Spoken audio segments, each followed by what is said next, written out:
ಮಾನ್ಯ ಅಧ್ಯಕ್ಷರೇ, ಈ ಬಸನಗೌಡ ಪಾಟೀಲ್ ಅವರು, ಯತ್ನಾಳ್ ಅವರು,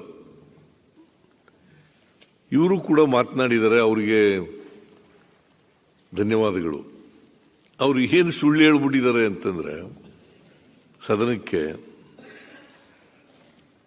ದೊಡ್ಡ ಸುಳ್ಳನ್ನ ಹೇಳ್ಬಿಟ್ಟಿದ್ದಾರೆ. ಅವರು ಈ RSS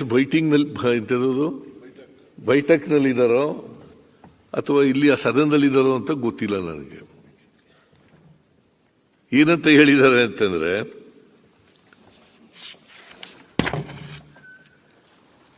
ಕೃಷ್ಣಾ ಭಾಗ್ಯ ಜಲ ನಿಗಮಕ್ಕೆ ಕೇಂದ್ರ ಸರ್ಕಾರ 2,000 ರೂಪಾಯಿ ಕೊಡ್ತಾ ಇದೆ.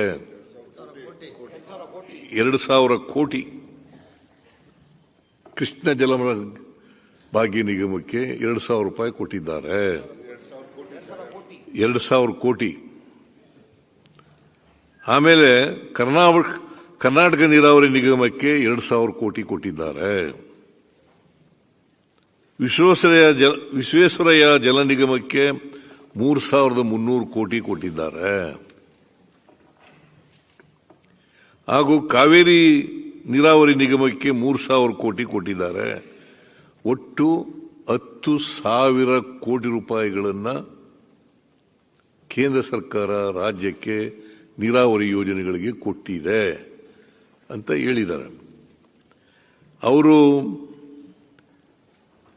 ಇನ್ಫಾರ್ಮೇಶನ್ ಮಾಹಿತಿ ಕೊರತೆಯಿಂದ ಹೇಳಿದಾರೋ, ಇಲ್ಲ ಉದ್ದೇಶಪೂರ್ವಕವಾಗಿ ಹೇಳಿದಾರೋ, ಅಥವಾ ಟೀಕೆ ಮಾಡಲಿಕ್ಕೋಸ್ಕರ ಹೇಳಿದಾರೋ ಗೊತ್ತಿಲ್ಲ ನನಗೆ.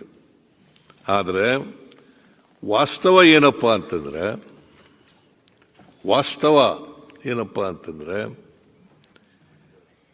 24/1/2025 24/1/2025 ಕೇಂದ್ರ ಸರ್ಕಾರ scheme of special assistance to states for capital investment ಅಂತ ಒಂದು ಪ್ರೋಗ್ರಾಮ್ ಮಾಡಿದ್ದಾರೆ.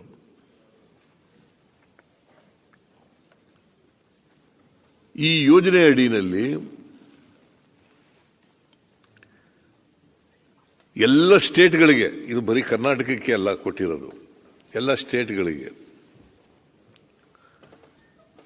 50 ವರ್ಷಗಳ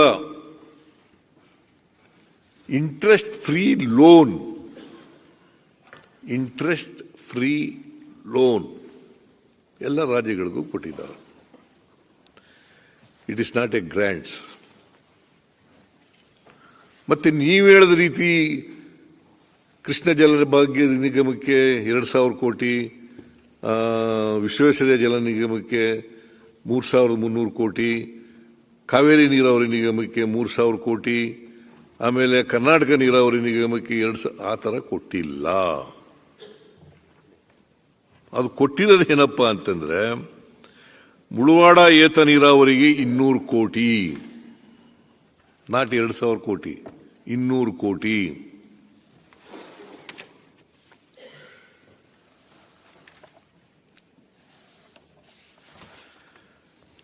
ಕೋಟಿ. ಆಮೇಲೆ